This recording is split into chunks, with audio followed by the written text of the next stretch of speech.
લખતર પંથકમાં મેઘરાજા આજે સવારથી મન મૂકીને વરસી રહ્યા છે. ત્યારે લખતર તાલુકામાં આજે સવારથી પડી રહેલા વરસાદના કારણે તાલુકાના તલસાણા ગામની અંદર આવેલ શીતળા માતાના મંદિર પાસે રહેણાંક વિસ્તારમાં વરસાદી પાણી ફરી વળ્યા હતા. હાલ આ વિસ્તારના રહીશોને ઘરની બહાર નીકળવું મુશ્કેલ બન્યું છે. આ સમસ્યા સર્જાવાનું કારણ પાણી જવાના માર્ગ ઉપર આડેધડ માટીનું પુરાણ કરવામાં આવતા આ સમસ્યાનો રહીશોને સામનો કરવો પડી રહ્યો છે. જો હવે વરસાદ વધે તો આ વિસ્તારમાં ગંભીર પરિસ્થિતિ ઊભી થવાની રહીશો દ્વારા ભીતિ વ્યક્ત કરાઈ હતી.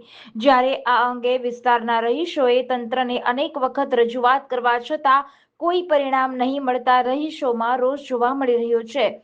વહેલી તકે તંત્ર દ્વારા આ વિસ્તારમાં વરસાદી પાણીનો યોગ્ય નિકાલ કરવા માટે તાત્કાલિક કાર્યવાહી કરવામાં આવે તેવી અહીંના રહીશોમાં માંગ ઉઠવા પામી છે.